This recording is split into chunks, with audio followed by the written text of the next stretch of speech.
One of the things we might want to do is lay out the cardinal features of autism. How would you characterize autism? Autism isn't just a single thing. There are multiple dimensions to autism, multiple factors. The fact that it's a multidimensional disorder risks obscuring its central features. If we just focus on the things that they have challenges with, it's like a deficit model.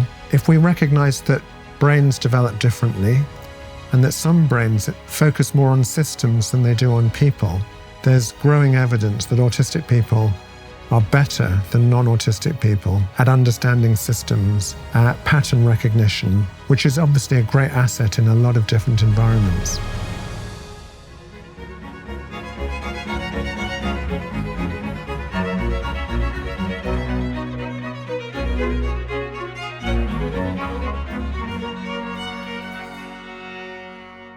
Hello, everybody. My guest today, Professor Simon Baron-Cohen, is a world-renowned clinical psychologist and director of the Autism Research Centre at Cambridge. He's done groundbreaking work on autism, empathy, systemizing, and the extreme male brain. In doing so, he's reshaped our understanding of neurodiversity. He's the author of numerous books, including his latest, The Pattern Seekers: How Autism Drives Human Invention. He spoke to us at length today about tool use, about theory of mind, and most controversially, perhaps, the differences in male and female approaches to the world and male and female neurological structure. Join us for that. Well, Dr. Baron-Cohen, I have been looking forward to talking to you for a long time. I've followed your research, I don't know for how long, 15 years, 20 years, a long time. And there's a lot of things that there's a lot of interest that we share. So I thought what I'd do to begin with is outline your main domains of interest. And you can correct me and make sure that I've got that formulated properly, because I would like to walk through them, in some relatively systematic and empathic manner. So, tell me what you think of this breakdown. You're very interested in how people adopt the mindset of other people, how we understand other people. And I really want to talk to you about that. So I want to throw some ideas at you and see how your vision of mutual understanding and emotional alignment differs and maybe is similar. You're very interested in gender differences. Let's call them sex differences, just to be politically incorrect. That shades off into your concern with systematizing versus empathizing, which is I suppose, a dimensional analysis of interest, although it shades into temperament. You're quite curious about empathy and evil, and you're very interested in pattern seeking. And so, are there other major domains that might be worth delving into, or does that give us a reasonable rubric? That's a great framework. And I just want to start by saying I'm honored to be in conversation with you. I've been looking forward to talking to you for a long time too. And actually, this is going to sound funny, but I was sitting right at the back when you spoke at the O2 Centre in London. And that was probably one of your largest gigs. And I was way at the back row. So you were quite small on stage, but it was fun listening to you. And I'm looking forward to our conversation. In terms of the topics, I guess there's one other thing to mention, which is that I'm the director of the Autism Research Centre in Cambridge. And on the long list of topics that you mapped out for us, I guess we'll probably touch on the field of autism and autistic people. Yeah, I guess I would have segued into that through systematizing and empathizing, but it is good to highlight it as a major, obviously it's good to highlight it as a major concern since it is a major research area of yours. Okay, well, that's good. Maybe we'll start with understanding others. And so I'm going to ask a relatively complicated question, and then I'd like you to indicate your agreements and disagreements, if you would. So I was very influenced in my understanding of social perception by J.J. Gibson and his theory of affordances, and also by Jeffrey Gray and his essentially cybernetic neuroscience theory. And so this is how I'm understanding it at the moment. And it's relevant to an understanding of stories and also an understanding of mind, I think, is that we shape our perceptions around a goal, a destination, let's say. Our perceptions are guides to navigation. And when we occupy the conceptual space of someone else, we adopt their goal. That syncs our perceptions, and it also syncs our emotions because we experience emotions in relationship to a goal. And I was also influenced in that notion by Piaget, the developmental psychologist who was interested in how children establish shared frames of reference in games. So anyways, I'm curious, start with that if you would. It's interesting to hear your influences because mine are a little bit different. So for me, the major influence in how I think about other people's minds and the whole question of how do we imagine what someone else is thinking and what they might be feeling, the influence came from the philosopher Daniel Dennett. And I don't know if you know his work, but he published Yes, I interviewed Dennett. Okay. And I know his work, yeah. Yeah. So he published a really, I think, really important book called The Intentional Stance, probably in the late 70s or early 80s. And the idea of the intentional stance is that when we look around at the world, like the world of objects, we don't particularly attribute mental states. But when we look at people, what humans do, and some people would say uniquely, is that we take this intentional stance. That's to say, we try to imagine what's going in through their mind. And, mental states, he argued, cover not just emotions and goals, you picked out those two, but importantly also epistemic states, so beliefs, what people know. So in every conversation, in every interaction, what most people are doing is that they're monitoring the other person's state of mind. What does the other person know? What do they think? What do they want? What are they feeling? And in my terminology, more recently, I call that cognitive empathy. But Dennett called it the intentional stance, taking the intentional stance. So the word intentional is meant to cover the whole range of mental states that another person might have. And, he gives this wonderful example in his book of how important this is, that every time we venture out on the highway, we are making assumptions about other people's mental states. For example, that other people want to stay alive, so they're going to stay in their lane and not swerve into our lane. And that other people can see us and we can see that they know that we can see them. So many different kind of unconscious sort of processing of what other people are thinking, what they believe, what they know, what they want. And that's happening in every conversation, or at least it should be. So the intentional stance, I think that idea was influenced by Husserl and Heidegger, maybe Heidegger more particularly, because he insisted that our fundamental attitude towards the world was one of care. And that's a good way, I think, of uniting perception with emotion. I mean, if we perceive our destinations, I guess you're doing that on the highway with other people too. One of the destinations would be to arrive alive, for example. So you're inhabiting a shared structure of value, and that highlights certain perceptions and foregrounds certain perceptions and hides others. Okay, so I think you've just introduced an extra element, which is, do we care about another person? And I would say that that's an extra element because you could adopt the intentional stance. You could think about other people's thoughts without really caring about them. And, if you think about a psychopath or somebody with antisocial personality disorder, they can model what someone else is thinking but they may not care about the person's well-being. They may not care about their feelings. So, a psychopath, for example, can, they can deceive you. They can manipulate you to believe that something's true when it's not.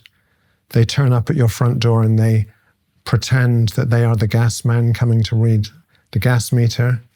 And then once they're in your house, they might mug you. So they clearly don't care, but most people don't operate with the lack of care. So that's why I kind of think there's a difference between the simple act of, can you imagine what someone's thinking, and do you care about another person's feelings and whether they're going to suffer or not? Right. Well, is it fair to say perhaps that that's a matter of value prioritization? I mean, I've increasingly been conceptualizing antisocial behavior, even psychopathy, as a form of delayed immaturity. I mean, we know that 2-year-olds are relatively egocentric, and we also know that there's a subset of 2-year-olds who are willing to use aggression to pursue their ends. It's about 5% of boys seem to be like that temperamentally. Most of them are socialized by the time they're 4, by the way, but the ones that aren't tend to be life-term persistent offenders. But so if imagine that the initial stages of maturity with regard to intention are narrowly self-focused, right? So they might be hypothalamic even, they're basic drive focused, and they don't take anyone else into account. They don't take reciprocal interactions into account. And then as you mature, it seems to me that you prioritize the relationship over immediate gratification, because you learn that's the pathway to friendship, right, for example, because friendship is always...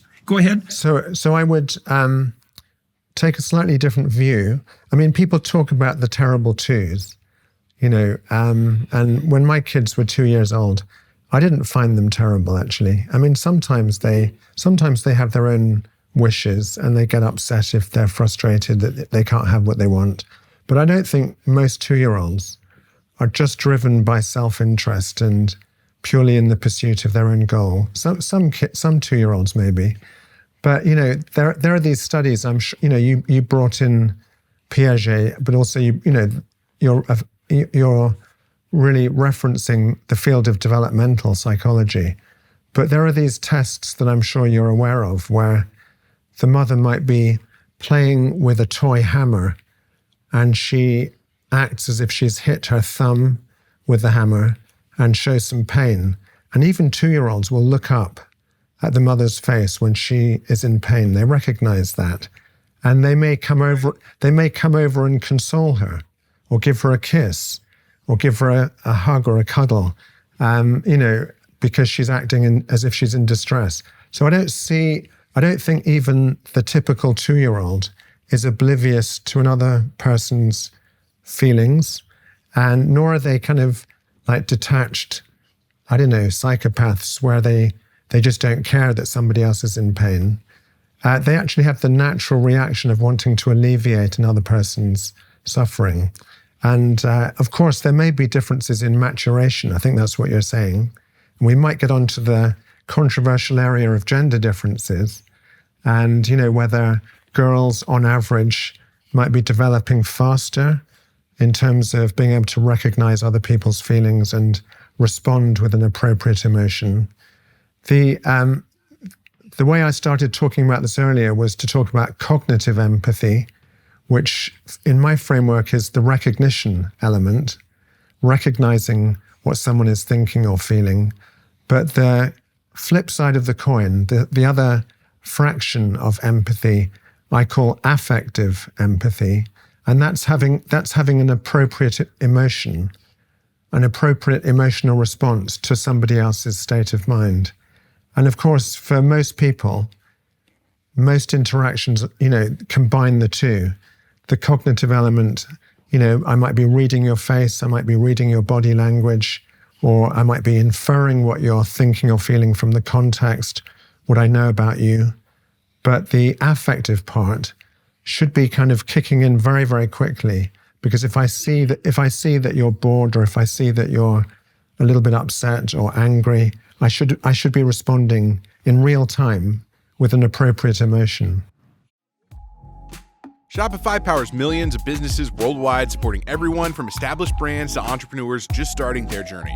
You can create your professional storefront effortlessly with Shopify's extensive library of customizable templates designed to reflect your brand's unique identity. Boost your productivity with Shopify's AI-powered tools that craft compelling products, descriptions, engaging headlines, and even enhance your product's photography, all with just a few clicks. Plus, you can market your business like a pro without hiring a team. Easily develop and launch targeted email campaigns and social media content that reaches customers wherever they spend their time, online or offline. If that's not enough, Shopify offers expert guidance on every aspect of commerce, from inventory management to international shipping logistics to seamless return processing. If you're ready to sell, you're ready for Shopify. Sign up for your $1 per month trial period and start selling today at shopify.com/JBP. Go to shopify.com/JBP. Again, that's shopify.com/JBP.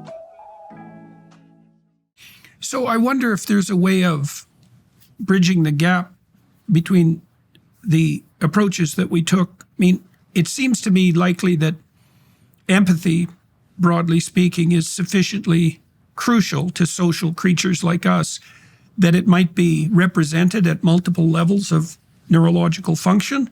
And so those affective responses, emotional responses that you described as characteristic of 2-year-olds, which are obviously there, and which vary with the child's temperament to some degree, I wonder if those are a more primordial and immediate form of social cognition contrasted with, and maybe this is related to your notion of cognitive empathy, with the understanding of long-term reciprocity that develops when children learn to play complex multiplayer games and extend them across time, right? So tell me again, like that affective empathy, is that more instinctual, would you say? Is that? Yeah, I mean, I guess it begs the question, what do we mean by an instinct? But I'm sure it's very rapid.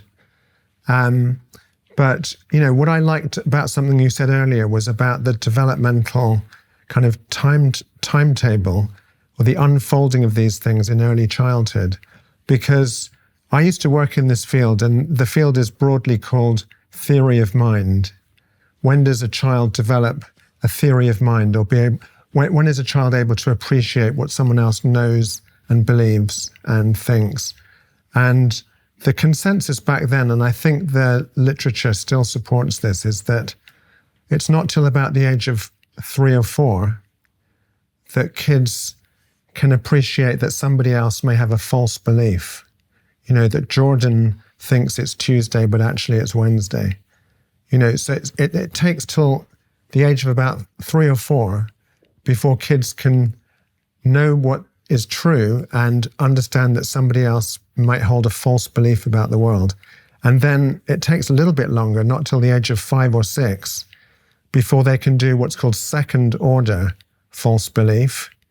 That I think that you believe that somebody else believes something false. So it's kind of like at a meta level. And these, I can easily see that these are kind of orders of magnitude of complexity that kids have to master. And if we bring this back to autistic kids, there's quite a lot of evidence that they show delays in mastering some of these kind of social cognitive or levels of theory of mind reasoning. Let's diverge slightly into the realm of autism briefly. I want to ask you some specific questions there. So I know that the classification of autistic spectrum disorders has widened tremendously since the original formulation of the concept.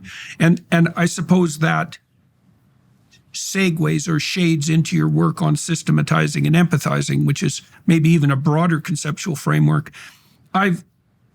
It seems to me, maybe it depends on the severity of autism, but it seems to me that the notion that relatively severely or even moderately autistic people are impaired in their theory of mind is appropriate. But the initial symptoms of severe autism seem to me to be so neurologically primary that they point to something more fundamental, that maybe that theory of mind deficits are a secondary consequence, because they don't, severely autistic children, they're often very delayed in their language development. And that's not true it's not particularly true of people with Down syndrome who are also very cognitively impaired. They still develop language quite fluidly, let's say. But also, this is the strangest thing, I think, and you can tell me what you think about this, is that while autistic children often don't like to be touched, and that's really something, because mammals like to be touched. And so whatever's gone wrong is so primordial that it's part of a system that we share with all mammals. And so tell me how you reconcile that with the theory of mind hypotheses. So I guess the theory of mind hypothesis, I would criticize it as being too simplistic, in the sense that autism isn't just a single thing. There are multiple dimensions to autism, multiple factors, and theory of mind may be just one of those. But if you just focus on that, you may be missing many other aspects to autism. I'm just going to pick you up on a couple of things. One is the word severe. You talked about severe autism, and I wonder how we're going to define that, because I think the way you were starting to define it is if a child's not talking. So if a child is not only autistic, but also has language delay, that makes it more severe. And I think you were also hinting that if a child not only is autistic, but also has a learning disability, or in the US it's called an intellectual disability, so their IQ is below the average range, again, that would make it more severe. And I think what we've come to understand is that there are many different types of autism.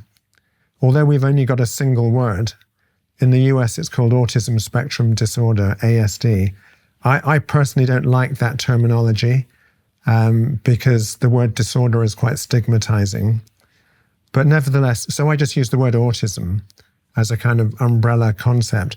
But you can have autism with language delay or without language delay, with intellectual disability or without, with ADHD or without. So many different kind of combinations, co-occurring conditions.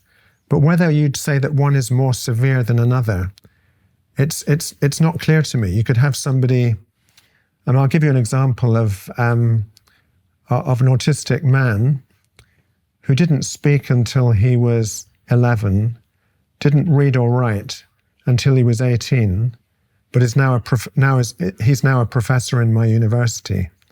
So at what point in his development would you say his autism was either severe or his autism as a lifelong condition was severe? There's a lot of change, and even just taking that one indicator of language delay wouldn't have told us what his intellectual level was. And that's something that I've certainly learned, that you can have autistic people who have no expressive language, no speech. Maybe they need to communicate through devices, but cognitively or intellectually, they may be very smart. So it's very easy to kind of underestimate somebody just because they can't speak. Well, we can use that differentiation as a springboard to getting to the heart of two matters, I would say. So what I would, in an attempt to answer the question with regard to severity, one of the things we might want to do is lay out the cardinal features of autism, because as a multidimensional disorder, I mean, that the fact that it's a multidimensional disorder risks obscuring its central features. And I tried to highlight language delay and, more importantly, antipathy towards touch, which I think is the most, that's just so incomprehensible, that particular. So how would you characterize the autism at its core. And also, maybe we can use that to move into a discussion of systematizing versus empathizing, if those two things are intelligibly related. Yeah. So I'll come on to the definition of the core characteristics of autism in just 1 second. But I realize I didn't pick up on your quite interesting observation that some autistic people don't like to be touched. And again, I'm just being careful to not generalize it, because it may not be true for all autistic people. But the way I interpret that, and you're absolutely right, that most humans enjoy intimate touch. It calms them down. It makes them feel emotionally closer to the other person if it's in the context, for example, of a loving relationship, like between a parent and a child. So why would an autistic child or some autistic kids not like to be touched? And for me, that may come down to not understanding the other person's state of mind. What does the other person want when they touch you? It may come down to the unpredictability of it. If somebody doesn't announce that they're going to touch you and they just touch you out of the blue, we know that autistic people in general, don't like things that are unpredictable. And it's going to kind of segue into this whole concept of systemizing, because if you can systemize the world, you can predict it. And autistic people, so this kind of brings us into maybe some of the areas of how you define autism, that autistic people have a hard time with unexpected change. If things are predictable, they do fine. And, in the world of music, where you can play the same song over and over again, or watching your favorite video, and you can watch the same episode over and over again, the world is beautifully predictable. And some autistic kids really gravitate towards domains which are predictable, where there's the opportunity for repetition, so that there's nothing that catches them out. And clinically, I'm a clinical psychologist. What I see and what I hear autistic people tell me is that when unexpected things happen, they get very stressed. So, and that could be just going into the classroom at school, but where instead of being able to sit in your favorite chair or the chair you've always sat in, somebody else is sitting there and you're expected to sit somewhere new. Or maybe there's even like a change in the wallpaper. It could be a small change. It could be that your mum has given you a different T-shirt to wear, and the texture of that T-shirt is different to your favorite T-shirt. So it might be at a very sensory level, but it's a change. And so dealing with unexpected change, seems to be a cause of challenge for many autistic people. But now, if we just go back to your main question, how do I define autism? I don't call it a disorder. I've already mentioned that. I see autism as a disability. That's really important to acknowledge. And the disability is in social relationships and communication, and also being able to cope with unexpected change. But I also see autism as a difference. And that word really comes from the relatively recent framework of neurodiversity. The autistic people, right from birth, and actually before birth, their brains are developing differently, not necessarily disordered, simply different, so that when they emerge into the world, they may not be looking, for example, at faces the way a non-autistic child would be doing so, because faces move unpredictably, especially if you can't imagine what's behind the movement of someone else's face or somebody else's eye. If I suddenly look to my left, you can make sense of that because you may be thinking Simon has seen something that he's interested in, but you're already attributing a perceptual state. He's seen something, and an epistemic state, he's interested in something, maybe a volitional state, he's seen something that he wants. Young kids can make all of these attributions so that faces and facial expressions and eye movements are not confusing. they're very easy to interpret. Autistic kids may be a bit delayed in reading another person's body language and facial expression and tone of voice, because they may have trouble with cognitive empathy or theory of mind. So are you thinking that, and I'm thinking, I interviewed Temple Grandin, and so I'm going to talk about some of the things she said here in a moment, but are you hypothesizing perhaps as a unifying rubric that the autistic condition is characterized by a relative inability to infer a uniting, it's like a uniting narrative or a uniting concept? Because what you implied was that if I'm watching your face, which is changing, unlike the background, let's say, which is very stable, that the reason that doesn't trigger anomaly detection anxiety in me is because I understand the thread of our conversation, and that thread is a unifying reference point, and I can assume that all the manifestations of your differences are a variation of that single thing. So Temple Grandin told me that she can't, or she had real difficulty abstracting in a very particular way. So she said, for example, and you see this with some autistic drawings, she can't bring to mind a generic church. You know how children draw a house with a triangle for the roof and a square for the house and a door and two windows? That no house looks like that. Sure. But all houses are like that, right? It's more like a hieroglyphic or an abstraction. Yeah. Same with those stick figures, right? Yeah. They're kind of quasi-linguistic abstractions. And Grandin said when she thinks of any phenomenon, she doesn't think of a generalization. She thinks of a concrete exemplar and can't abstract upward. I wonder if that's the same issue as this lack of theory of mind. So first of all, again, sorry to pick you up on that word lack, but it's a kind of, it's relative degrees of disability. You know, like a lack of theory of mind is the extreme point. And I wrote a book back in 1995 called Mindblindness, which kind of conveys this idea that some people might be totally blind to someone else's state of mind. But that would be the extreme case. For many people, and this is a spectrum of individual differences, but for many autistic people, it may not be a complete lack of theory of mind. It might just take them longer to infer what someone is thinking or feeling. And by the way, you used the word narrative of the narrative of our conversation. That assumes you've got linguistic information to go on. But actually, for a non-autistic person, you don't necessarily need language. You know, you and I could have a playful interaction without words.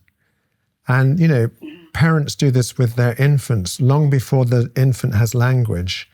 Or if you're watching a mime artist like Marcel Marceau, you can infer what the mime artist is thinking or what they're trying to communicate just through facial expression, through eye movement, through gesture.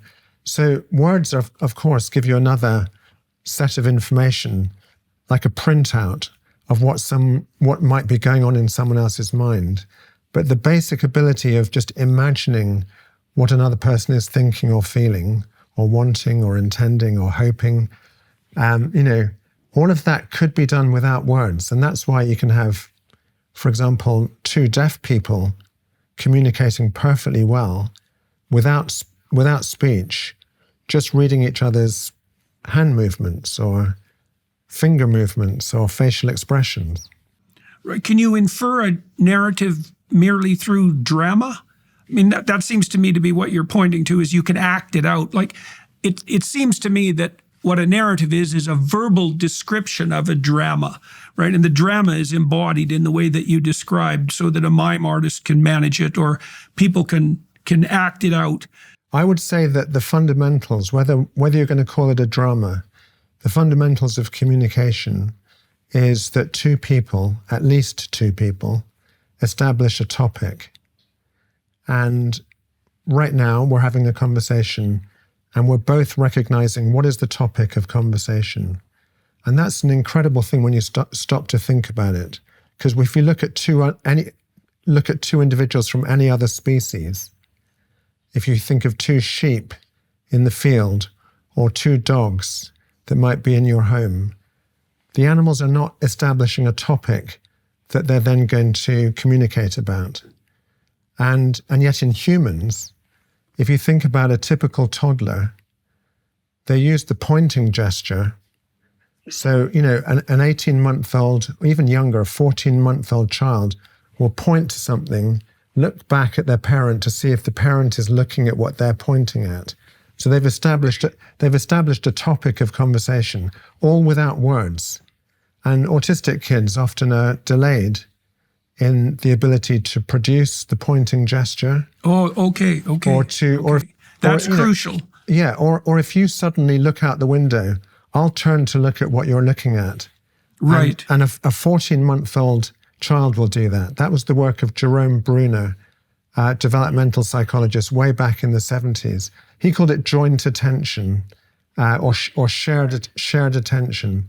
And of course, you can elaborate it into a narrative, because when we're in the audience and we're watching a play in a theatre, we're not only modeling what is the actor trying to convey, what's going on in the actor's mind, but we're keeping track of how do all the sequences in the narrative fit together into a narrative arc.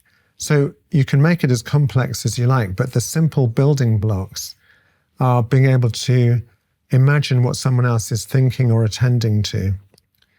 But can I bring us back to something that you said about Temple Grandin? Is that okay? Absolutely. Yeah, because I said that autism was a difference, not just a disability. And some of the differences include excellent attention to detail. Temple Grandin talks about this in some of her books, where she notices things that other people miss, just small details in the environment.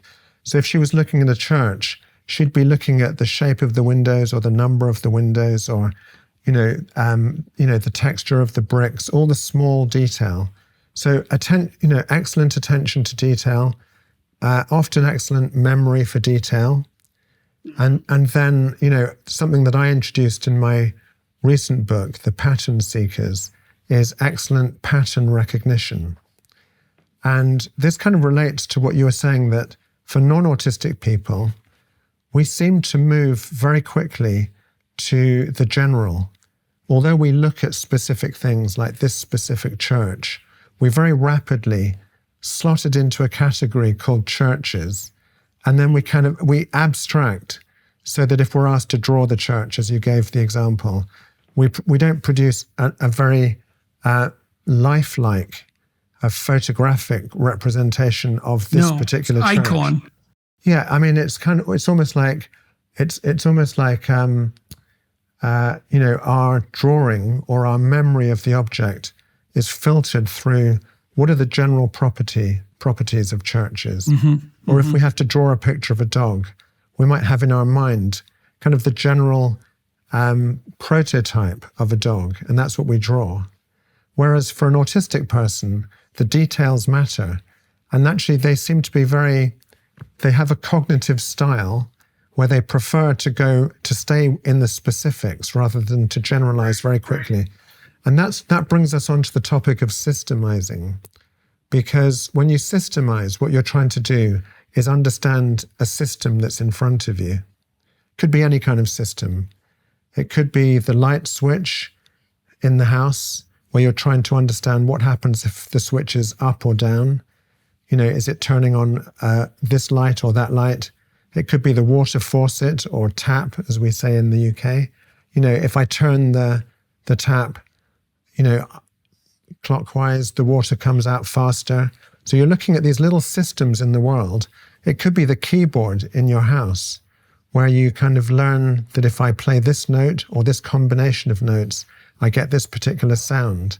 But it's the detail that matters, because if you start moving to the abstraction or to the general, you're not going to understand the system in front of you. And I see this as an asset. In the old days, they used to say that autistic people have difficulty generalizing. I actually see this as an asset rather than a disability. Because if you really want to understand, let's say, the iPhone 10 rather than the iPhone 12, there's a world of difference in the operating systems between these two devices. And if you're going to become an expert in this device, don't rush to try to understand what do all iPhones share. Just try and understand this particular system in front of you. And that could be true for anything you're trying to systemize. You might be trying to understand the wings of a butterfly, of this particular butterfly, or, the structure of a snowflake, or, how birds are able to fly, but not all birds, how this particular bird is able to fly. That's a natural system.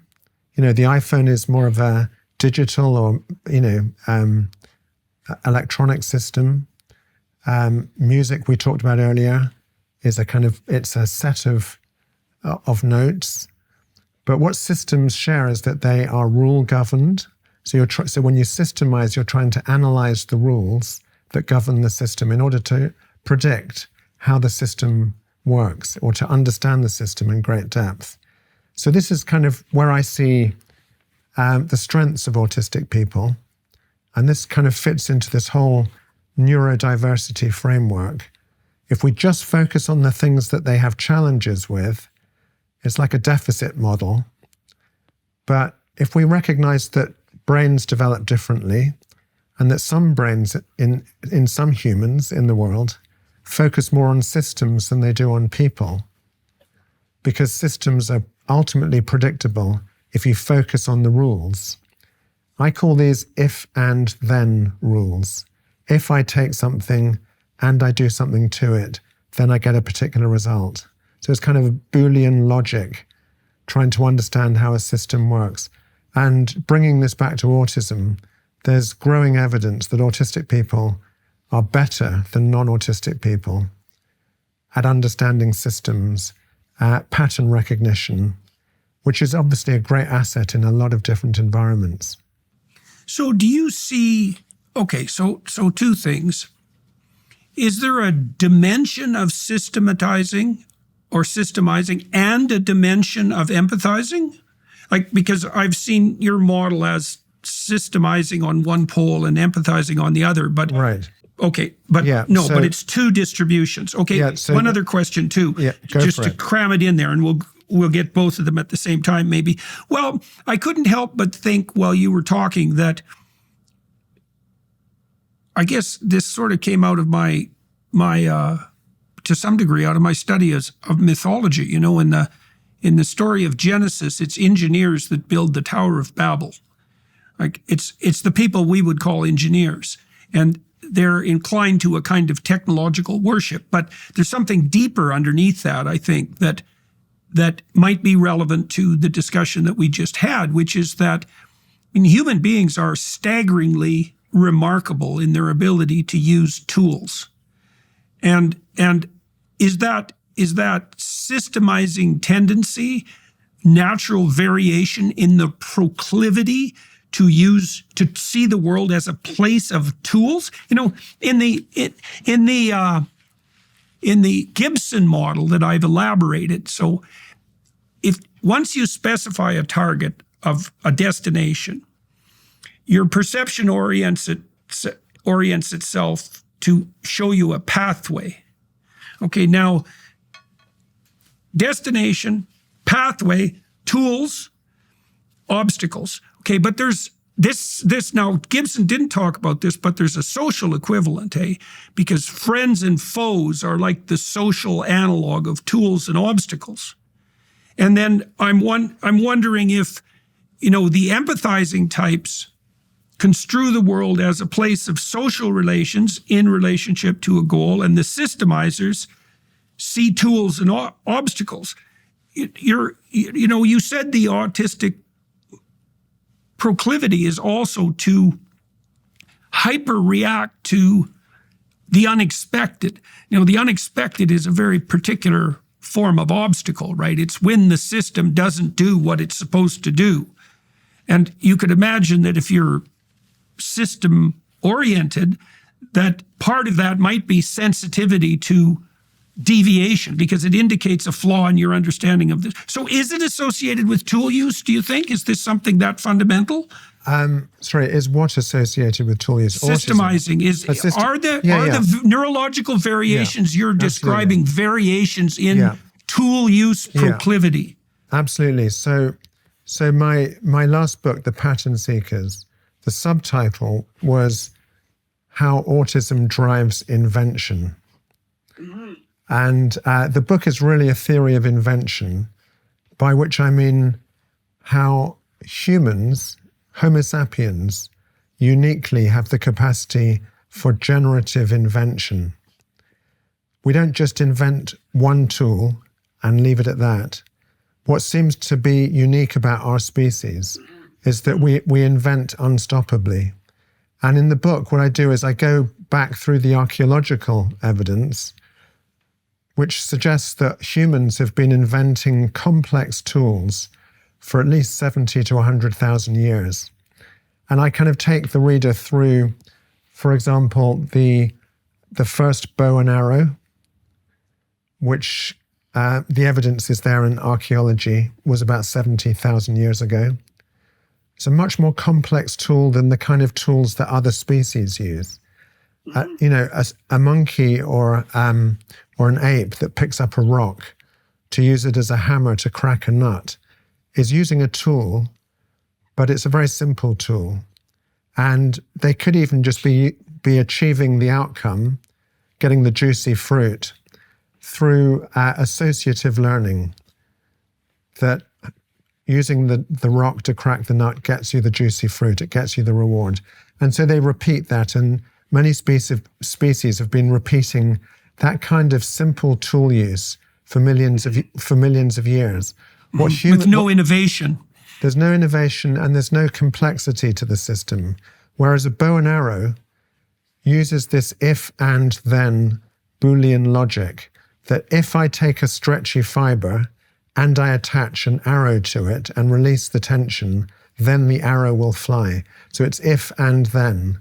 And the first musical instrument, again, it's a complex tool, was actually from 40,000 years ago. It was the hollow bone of a bird, which one of our ancestors had drilled holes into it. So it's a flute, the first musical instrument that's been found. But the if and then algorithm that drives human invention is if I blow down the bone and I cover one hole, then I get a particular note. But if I blow down the hollow bone and cover two holes, I get a different note.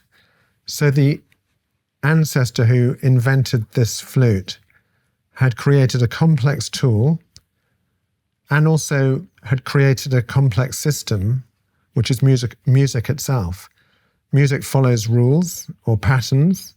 You can have different notes that sit in relation to each other. You can have musical keys. You can have musical phrases that repeat, etc. So just like any other system, it's rule governed. And back to your point, is systemizing a dimension of individual differences? Absolutely. We can all systemize to some level. So, if something goes wrong at home, you can try and fix it by understanding the system. If your door handle won't open, that's the problem, the challenge that you're trying to solve. And you might try and understand, well, what's actually stopping the handle from turning? So you're using that. You decompose it into parts. Yeah. And what Temple Grandin was kind of telling us, and what, autistic people do when they approach a problem, is they try and take the problem apart. They want to see what are the individual components, the if, the and the then. And what drives human invention is that once we've understood the pattern, the if and then, we can then play with the if, because that's one parameter, or we could play with the and, which is the operation. Engineers call it input, operation, output, but I call it if and then. And, and some of us systemize better than others. Autistic people may systemize non-stop, that they're looking around the world and they're fascinated by how is that table made? how is the leg of the table actually joined to the table surface itself? Or why is that table leg a little bit wonky? So they're trying to understand the system. Or could you take an existing system and make a change to it so that you've invented a new system? And, we can think of autistic people who have used systemizing to their advantage. And one example would be Elon Musk. Elon Musk came out as autistic a few years ago. He's an engineer, and we can take this back to the Tower of Babel. When the Old Testament was being written, that may have only been 3,000 or 5,000 years ago. Humans have been doing this systemizing for at least 70 to 100,000 years, building things as complex as the Tower of Babel. But the engineers, the systemizers, needed to make sure that the tower was going to stand up and was going to be able to withstand the wind, was made from the right materials, how all the pieces were going to lock together. Just like when we drive over, the bridge in San Francisco. Those were the engineers and the systemizers who produced that incredible invention. But the empathizers might be, again, that's another bell curve of individual differences. Some people have a greater interest or drive to empathize, and they're the ones who might be kind of much more focused on communicating and checking how other people in the community are, checking in with their friends, with their family, making sure nobody's left out. They're not so focused on, why is the door sticking, or how is this radio made? But they're more interested in, can I communicate? Can I create relationships, and can I look after relationships? Now, you have associated those differences with sex differences as well. And I know among chimpanzees, there are marked sex differences in play toy preference in juvenile chimps. So if you give a male juvenile something that approximates a doll, he's likely to tear it apart, whereas a female is likely to take even a block of wood and treat it as if it's an infant, let's say. And those, like chimpanzee juvenile males, prefer wheeled toys to infant-like toys, which is quite remarkable given that they don't really have any, Now I'm wondering, if there's an association between that and hunting, for example. And also, I'm curious about what you've made of the sex differences. We kind of hypothesized already that a perceptual landscape could be differentiated systematically. So you're looking for tools and obstacles, or it could be differentiated socially. I mean, obviously your relationships with people are another means to joint ends or individual ends. I mean, so you could imagine the world lays itself out to people as a place of things or as a place of social interactions. And it also sheds some light on maybe the hyperreactivity to novelty that is characteristic of the systematizer, because one of the potential pitfalls of paying attention to detail would be sensitivity to variation in detail. Whereas if your proclivity is to perceive higher up the abstraction chain, those differences are going to vanish in the generalization. Yeah, but as soon as you move to the general, you're going to lose a lot of information. Right, of course. But that's part of the advantage of moving to the general. Yeah, so if I call them hypersystemizers, a hypersystemizer, which may characterize some or many autistic people, they care more about the particular system in front of them, to understand this particular system. So what would be an example? So let's say that the child is building a tower out of Lego bricks.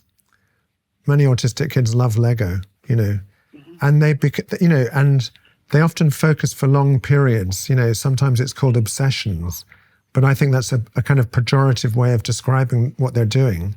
they're locked into the detail of how do all the bricks fit together and what they're trying to build.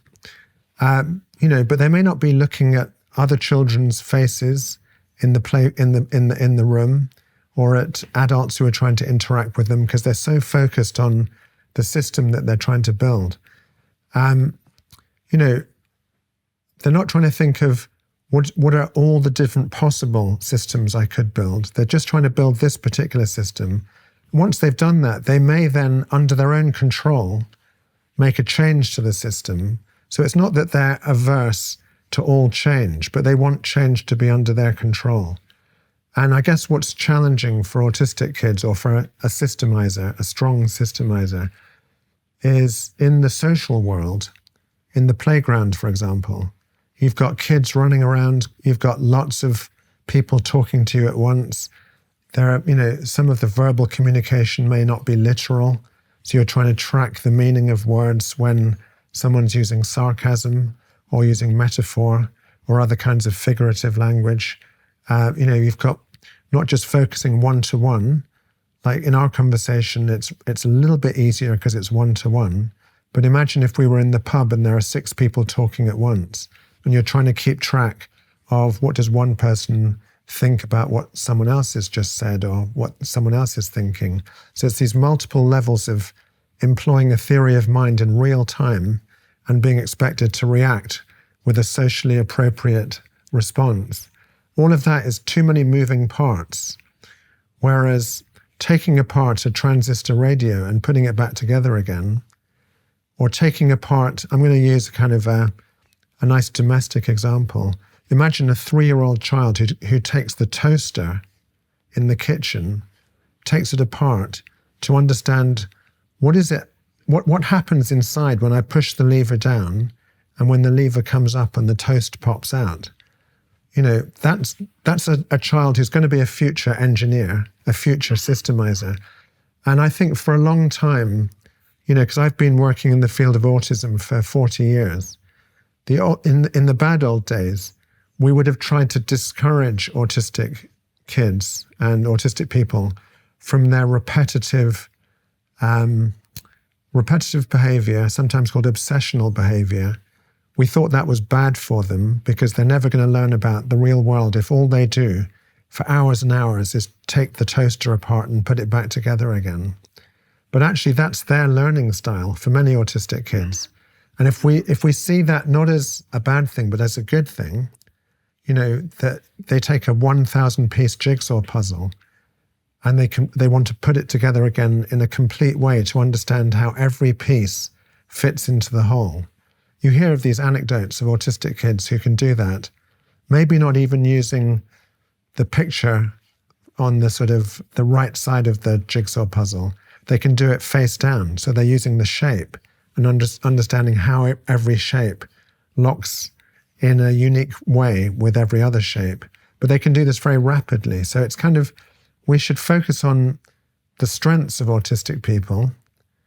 And, that could then become their stepping stone into flourishing in education and flourishing in the place of work. But if we're expecting all kids to be hypersocial, checking each other's faces, checking each other's relationships and body language and reading between the lines, picking up hints, autistic kids may appear to be struggling. Whereas if we focus on their strengths, we can say, well, this kid's got a gift. Let's not worry about whether the child is making eye contact or not.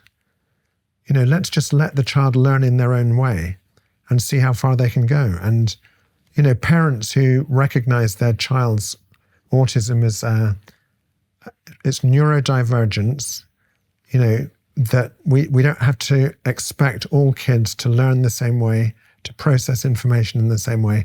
Just let the kid follow what they're interested in. Those kids might decide, I want to do mathematics all day.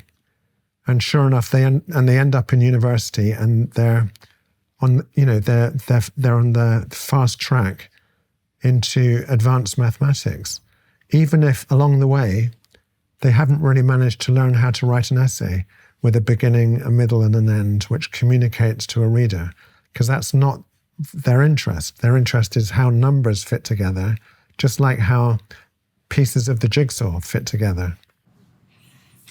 Let's talk about the relationship between this hyper-focus on tool use and systemizing, as opposed to functioning in the social world, and sex differences, and also the consequences of that in the education system. So, and I want to add another dimension too. Just before I stopped being a university professor, I was starting to take a look at the relationship between your scales, systemizing and empathizing, and the big five personality dimensions, because empathizing sounds an awful lot like agreeableness, right, at a trait level. And I'm wondering if I should know this, but I don't, if there's been some well-conducted research assessing the relationship between these interest patterns. I mean, there are studies of interest patterns as well. The Ryasek model, I can't remember who developed that. I mean, there is a taxonomy of interests, right, that's been quite well documented. But I was curious about it temperamentally. So let's talk about the sex differences, the implications of that in education, and then the temperamental issue. Sure. So I should have really responded to your question about sex or gender differences earlier, but let's bite the bullet. We've found over many years, actually, that in the general population, that's to say the non-autistic population, there are these on average sex or gender differences, both in empathy and in systemizing.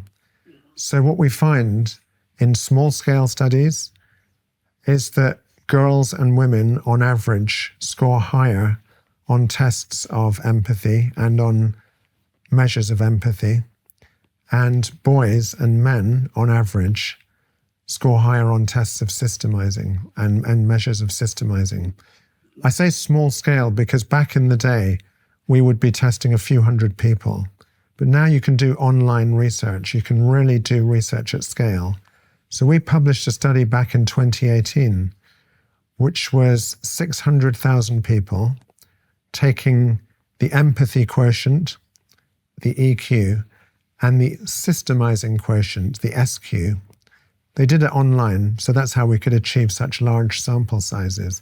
And we found, sure enough, replicating the smaller studies, that women on average score higher on the EQ and men on average score higher on the SQ. How big a difference is it in standard deviation terms? It's a great question. It's a significant difference. I'd need to look up the effect size and I could, contact you after the conversation. But it's a significant difference. And especially when you have these large samples, they jump out at you.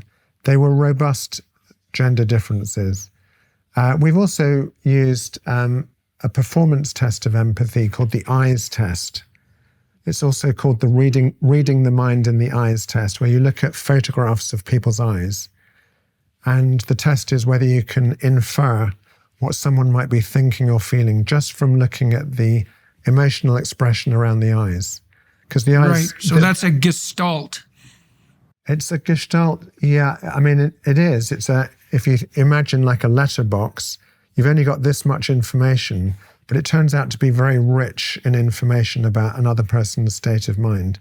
And women, on average, score higher on it's called the reading the mind in the eyes test, compared to men. And just a few years ago, 2022, we published a study showing across 57 different countries, so this was kind of independent of culture, you see this female superiority on the test. Are there tests that are that straightforward on the systemizing side that show the male advantage? There are. I mean, one quite old one, which you may remember, is called the embedded figures test, where you have to find a target as quickly as you can that's embedded in a larger design. and men are faster and more accurate in finding the part within the whole. So that might be a systemizing test. We've just completed the development of another test, which is more about mechanical reasoning, asking people whether a lever will move up or down depending on the cogwheels that are moving in different directions. So you're having to it's kind of like looking inside an old-fashioned watch to understand the drivers, the cogwheels driving movements of levers. And males perform faster and more, higher. They score higher on average on that test. So these are controversial areas, as you know, because, the field of sex difference research or gender differences research understandably gets a lot of pushback. We all want a society where there's gender equality. But that's more about our social values. It's not necessarily a scientific question about whether male and female children and adults, whether their minds work in the same way on average. And I keep using those two words, on average, because the best we can do as scientists is compare groups of females and groups of males on these different measures and see if we find a difference. In the temperament literature, the differences in agreeableness, which I think are most closely related to empathizing, they maximize in gender-neutral societies. They don't minimize, right? So in this is not controversial research from the technical perspective because it's been unbelievably well established. So you can rank order countries by the degree to which they've implemented sexual, say, parody in the law and in society on sexual grounds, and then you can look at the differences in magnitude of temperament differences between men and women, and what you find is clearly the case that, well, for example, differences in agreeableness and neuroticism are maximized in the Scandinavian countries. So if you flatten out the environmental variation, you seem to maximize the genetic variation. And I'm curious with regards to empathizing and systemizing, if you did the same analysis, do you know if there's any evidence that... It's a great question. I haven't seen any research on it. But first of all, going back to your question about is empathy closest to agreeableness if we think about the big 5 personality dimensions, that makes sense to me. And there may be some data out there that confirms a correlation. But agreeableness, I would say, and you're the personality psychologist here between the two of us. So you tell me, but agreeableness to me involves keeping track of how someone else is feeling and what they might be thinking. You and I are having a very polite conversation, so we're being very agreeable, probably because we don't want to insult each other. We don't want to hurt each other's feelings. So we're kind of exercising our agreeableness, but that is really what I was calling empathy earlier on. If you don't care about, the other person's feelings, you can be as rude as you like. Driving your point home in a debate, you could be very blunt. You could be very direct. You could be very, insulting. There's all kinds of, different ways that you could use language which would not be agreeable, even if you're making a very logical point. So, I think I'd agree with you on that kind of overlap between these dimensions of individual differences. Well, the most relevant element of that, I would say, is not so much the somewhat obvious point that agreeableness and empathizing might be associated. I would say what's more interesting from a scientific and social perspective is whether low agreeableness is associated with systemizing. Because one of the things that's peculiar about the personality and psychopathology research is that there's a tremendous number of positive trait names and identifiers on the empathizing side, on the agreeable side, but there's very little positive about the disagreeable side. And that's a big mistake because it's a normal distribution for a reason. And there's just as many reasons to be disagreeable as there are to be agreeable. The question is, like, and this is a comic trope with regard to engineers because they tend to be somewhat parodied as blunt and disagreeable in their prioritization of systemizing over empathizing. Do you ever watch The Big Bang Theory? Of course. Yeah. Yes. Well, so I mean, all of the humor in The Big Bang Theory is systemizing over empathizing. Yeah. Pretty much. And that character, what's the name of the main character in The Big Bang Theory? the gangly physicist. Is it Stephen? Simon? No, neither of those. It'll come back to both of us in a second. But some people are wonder whether he's playing the role of an autistic person. Because he's fascinated by science and the world of systems and technology. But he may not be paying equal attention to other people's feelings in the room. We have this phrase, read the room.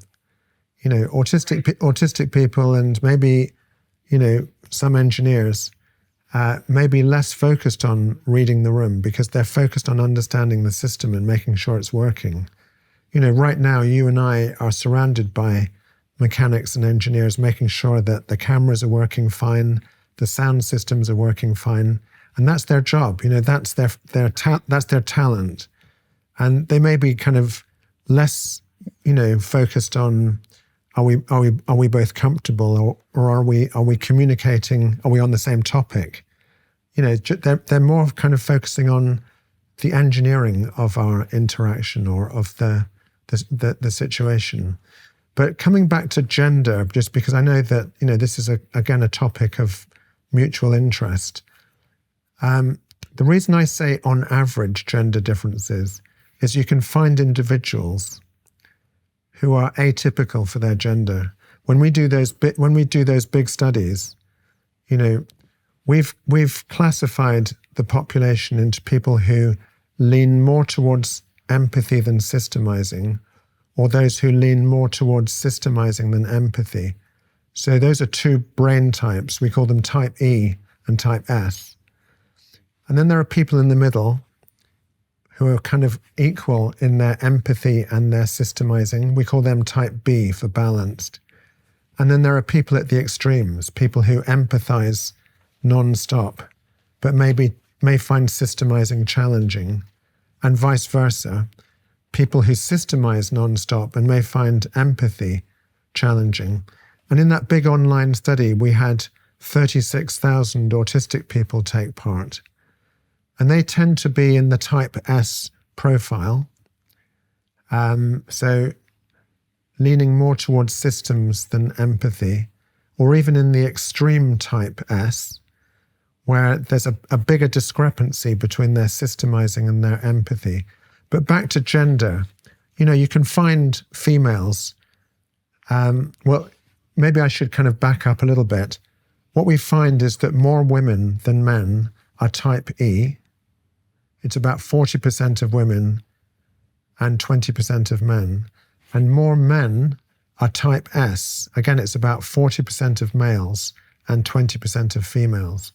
But this is already kind of telling you that this isn't about gender. It's about, because you can't prejudge an individual man or a woman just from their gender. It's about the type of brain that they have. And so kind of bringing this into politics, if you like, it would be wrong to prejudge a female applicant in a job. Let's say the job is an engineering job based on her gender. Or if the job was all about communication skills and empathy, maybe you're being interviewed to be a good psychotherapist. Again, it would be wrong to assume that the woman would be the better fit for the therapist job and the man would be the better fit for the engineering job, because it's not about your gender, it's about what kind of brain you have. And, even if we see these on average differences between the genders, and those are interesting, we've been very interested to see whether one of the drivers of those, on average, gender differences are prenatal hormones like testosterone, which the male fetus produces twice as much testosterone than the female fetus. And that hormone has been demonstrated in animal studies to change brain development. But supposing you're a female fetus exposed to a higher level of testosterone prenatally in the womb, you might end up with a brain that's a bit like Temple Grandin. She engineers systems even though she's chromosomally female. There were studies done on a cohort of androgenized girls. The studies that I recall were done to look at sexual preference, because the androgenized girls had more male pattern, had a more masculine pattern of play, but it turned out that it had very little effect on their sexual attraction. They were more masculine in their play patterns as juveniles, but it didn't tilt them towards female attraction. I don't know if have the androgenized females been studied in relationship to systemization, or? So we did a study way back where we looked at a medical condition called congenital adrenal hyperplasia. And so these are girls who, for genetic reasons, are producing more androgens prenatally. And their play is more masculinized in terms of their choice. They tend to choose toys that typical boys would choose, like the Lego and the toy vehicles and so forth. And we gave them a test of autistic traits, actually. So we asked the parents to assess how many autistic traits the girls with CAH, congenital adrenal hyperplasia, have relative to their sisters raised in the same environment who do not have CAH. So one group of girls were hyperandrogenized, and the other group of girls, biologically related, were not. And we found that the girls with CAH had a higher number of autistic traits. And they have been studied for their kind of interest in objects and systems by Melissa Hines, is the person whose work I'm most familiar with. So I don't want our listeners to think that hormones are the only factor, because obviously children are born into a particular world where maybe girls and boys are treated differently by their parents. They're exposed to different messages from the media, from the toy industry. Even teachers may be unconsciously treating boys and girls differently. So social factors may well be feeding into all this, but we were quite interested to see whether prenatal hormones or some aspect of our prenatal biology may also be playing a role. I'm going to unfortunately, we have 15 minutes left in this section. I think for everyone watching and listening, what we're going to do on the Daily Wire side is talk about the political ramifications of this work, but also the personal consequences of the political ramifications, because I'm interested to hear your story about the public reception of your work and how that's impacted your ability to do research and what that's taught you. So I think we're going to talk about that on the Daily Wire side. One of the things we haven't talked about yet that constitutes a shared interest that's relevant to what we've been discussing as well is you've written books that are focused on the issue of malevolence, psychopathy, like psychopathy. You wrote 0 Degrees of Empathy. You wrote Science of Evil. And I mean, I'm very interested in malevolence and in cruelty and in psychopathy. Not so much the callousness as the cruelty and the delight in cruelty. And so I'm curious, we only have 15 minutes, but I would like to know first how that interest relates to your other interests, but also maybe you could give us a bit of an insight into your broad conclusions. Yeah. So first of all, just so that our listeners are not confused, the 2 books that you mentioned are the very same book, but they came out under different titles In the UK, it's called 0 Degrees of Empathy. And in the US, it's called The Science of Evil. Okay. I wouldn't want people to rush out to the bookstore and buy both books, because they'll just discover that as soon as they open it, that it's the same book under 2 different titles. But I start that book with a personal anecdote, which is that when I was 7 years old, my father told me about the Holocaust. I come from a Jewish family, and for many people, the cruelty of the Holocaust is kind of one of the big questions about how could human beings treat one another with such extreme cruelty. And he told me about the gas chambers. He told me about how Jews were subject to human experimentation. And he told me that his first girlfriend's mother had her hands amputated in the concentration camp and sewn on backwards so that her thumb was where her little finger should be and vice versa.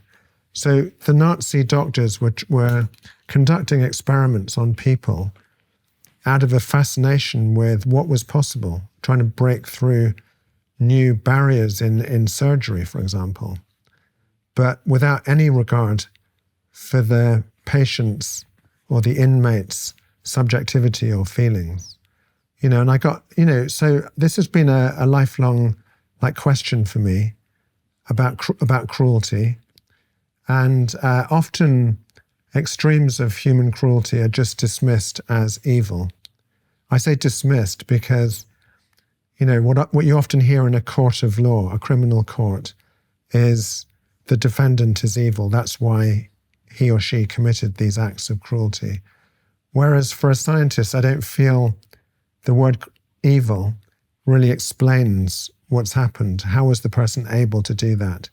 Whereas I think looking at the idea of empathy and the idea that we may either be born with different levels of empathy, so for genetic and neurological reasons, or we may lose our empathy, perhaps because of social factors, ideological factors. Think about the people that flew the planes into the Twin Towers on 9/11, and they believed that they were doing the right thing without much thought for the victims that they were about to create. So I guess that's one answer to your question, is that I thought that if we take the idea of empathy and individual differences in empathy, that might give us more explanatory power into the question of why do some people behave with cruelty and others behave with kindness? Why do some people rush over to help other people when they see a victim in the street? They see an old lady has fallen down. That the empathy is the impulse to rush over and help, to alleviate somebody else's suffering. And other people will walk by. The so-called bystander effect in social psychology. They can almost switch off their empathy. So that's one reason why I got into that and wrote that book. But also, and I was just starting to explain, when you look across the range of disabilities and conditions in psychiatry, whether we're talking about autism or psychopaths, empathy seems to be it comes up a lot. It seems to be something that crops up a lot across people with different diagnoses. And I really wanted to kind of explore in a single book how different aspects of empathy can result in different outcomes. So in the case of autistic people, they seem to have very good affective empathy. They care about others, but they have challenges in cognitive empathy. That's to do with the recognition part, interpreting or inferring what someone might be thinking or feeling. Once it's pointed out to them, they care about another person and they want to stand up for justice. They want to help people. The psychopath almost has the mirror opposite profile. They have good cognitive empathy. We talked about this a bit earlier. That's how they can deceive others and make you believe that something's true when it's not. But they don't seem to care about others. So they've got reduced affective empathy. And that's how they're able to torture their victims, for example, without caring. I read a study recently that showed that there was substantial variation in periaqueductal gray activation in people when they were observing the suffering of others. And so periaqueductal gray activation seems to be pretty tightly associated with the experience of pain. And so part of that empathy could be something as direct as, when I see you in pain, what I experience is a pain-like response. And you could imagine wide individual variation in that. And so let me turn that a little bit, because there's a tough question lurking here too, which is, it seems to me likely that what you're pointing to is the relationship between the capacity for cruelty or callousness and lower levels of empathy. Now, it's one thing to walk by an old lady who's fallen down on the street and not help, and it's another thing to kick her, right? And so mere lack of empathy doesn't seem to me to suffice for positive cruelty. But then I'm also curious, like, you've contrasted systemizing and empathizing, and I think maybe you already answered this with regards to your distinction between affective and cognitive empathy, but there is evidence that lower empathy might be associated with callousness. You'd see also that with agreeableness, by the way. That's mirrored in the trait research. But is there indication that systemizing is associated with more callousness, or is that merely a matter of that cognitive empathy blindness, so to speak? Exactly. I think it's more the latter. So when we were talking earlier, I was presenting this idea as if empathy and systemizing are two independent dimensions. Yes. So in the way I've kind of tried to explain this in my work, I literally plot, empathy along the y-axis and systemizing along the x-axis, and you can find all of us fall somewhere. All of us fall somewhere in that space in the four quadrants, but we do find a small but significant inverse correlation. There's a kind of trade-off that the higher your empathy, the more difficulty you have on systemizing, and vice versa. Obviously, it's true that you can find very empathic systemizers and very systematic empathizers. But nevertheless, the population isn't randomly distributed. We tend to kind of, we said earlier that more women tend to be up and towards the empathy end of those two distributions, and more men tend to be leaning more towards or located more towards the systemizing end of those two distributions. I think when we think about autistic people, as I said, they don't tend to be callous. They tend to sort of, they tend to struggle with understanding other people. And so, some of them even avoid other people. They're not out to hurt others. They may just retreat into the predictable world of objects and systems. The child who's playing with their Lego is a kind of almost a stereotype of an autistic child. They're not actively seeking to hurt others. But what you were describing, where somebody goes over and actually kicks the old lady, that's not just low empathy. There's some kind of pleasure in hurting another person. So obviously we need to factor in more than just empathy.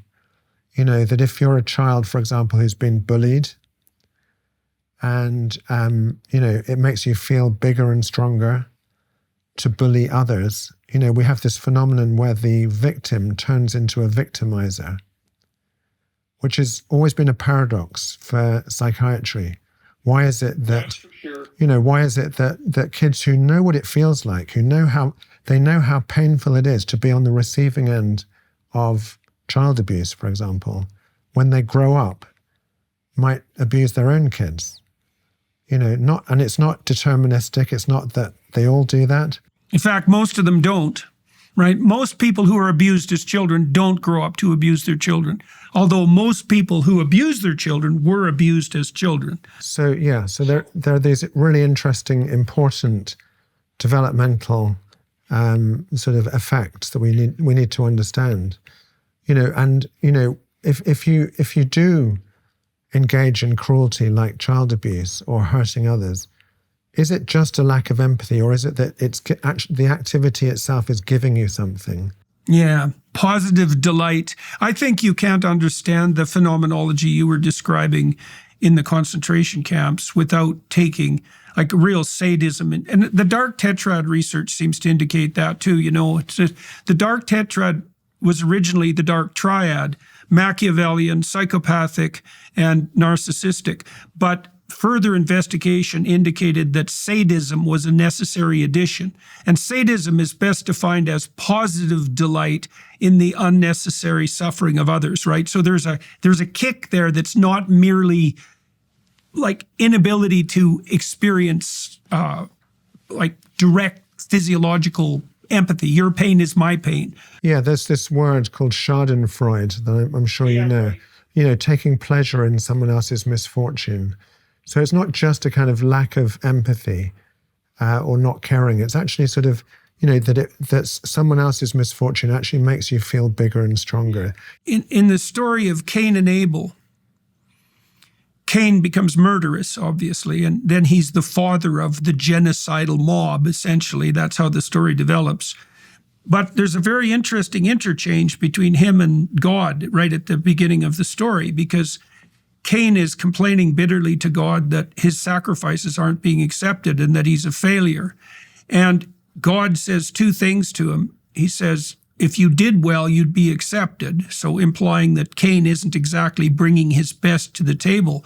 But then he also tells him that his theory of his misery is wrong. God says, you think you're miserable because you've been rejected and you failed. But actually what happened is that you were rejected and you failed, and you didn't learn from it. And then something came along to tempt you, that sin that crouches at the door, and you invited it in, right? To have its way with you.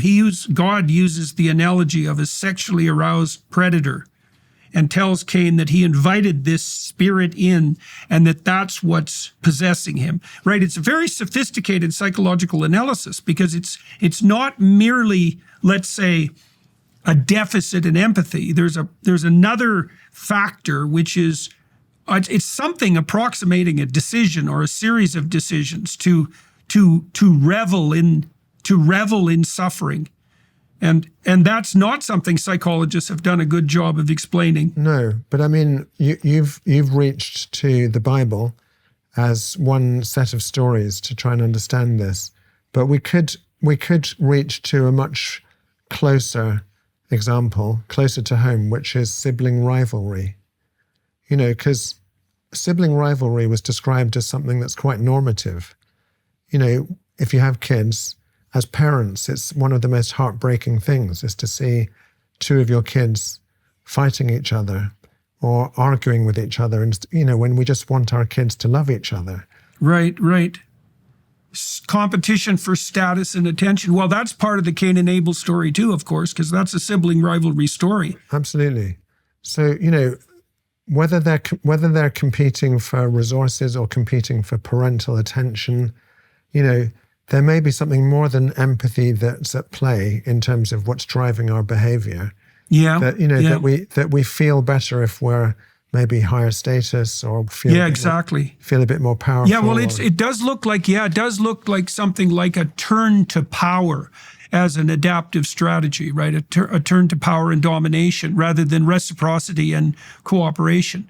But if we go back to those doctors in the concentration camps performing medical experiments, Mengele being, maybe the prime example where he was doing experiments on twins. He was interested in the biology of twins and trying to understand, can we do experiments on twins, children, Jewish twins that were brought in as prisoners? Can we do experiments where we could remove the organ from this child and see what happens, given that they're genetically identical? That wasn't sadism in the sense, or he wasn't necessarily getting pleasure out of it. He was just pursuing scientific curiosity, but where the Nazis had said it's okay to treat people as subhuman. It's okay to treat this group of people as if their subjectivity, it doesn't matter. Just like in many labs, animal research is conducted. It's almost as if we say, well, it's okay to experiment on a rat or on a mouse. Maybe we'll anesthetize them, but we're still going to sacrifice them for the sake of our scientific question. And under the Nazi regime, Jews and other minorities were treated as subhumans, almost giving a license or permission to treat other people as if they were objects. Right. Well, that seems, and I guess maybe we'll close with that, that seems, at least in part, like a move to subordinate the empathic to the systemizing, right? Is that you can treat people, one of the contributing factors to the kind of evil that you described is the possibility of treating people as if they're no more than cogs in a machine or inanimate parts of a system. And I know that we're kind of running out of time, so I'll be brief on this point. But, if we look at that period from the 1933 when Hitler got into power through to when the concentration camps were in full swing in the early 1940s, they were incremental changes. Yes. Where, step by step, Jews and other minorities were being deprived of their civil rights, their human rights, being treated as if they were people without feelings and didn't warrant equal status in society. And if that happens, that's a kind of shift in our political climate. And it's very easy for these social changes and political changes to erode empathy. We can start treating refugees as if they are less than, or we can treat other minorities as if they are inferior, if it's legitimized by, for example, the government. So many ethical conundrums are rectified by striking the right harmonious balance. And I guess that's what we've concluded with regards to systemizing and empathizing. So for everybody watching and listening, we're going to continue our discussion on the Daily Wire side for another half an hour. I'm going to talk to Simon about the political ramifications and repercussions of his research and what all that also means for the state of investigative science, all things considered, especially on the clinical end. So it would be good if those of you who are inclined would join us on the Daily Wire side for that conversation. Thank you very much for agreeing to talk to me today. It's been a pleasure. I could talk to you for much longer and delve into more of the details about our differences and similarities in understanding and interpretation. I'd sure love to see that Big Five research done on systemizing in particular and agreeableness, because it's a burning question. So at least for a personality theorist. And I don't have a lab anymore, unfortunately. So we'll first of all, I want to thank you, because the conversation, I've really enjoyed it. I'm looking forward to the next segment after the break. All right, good. And thank you, everybody, for your time and attention.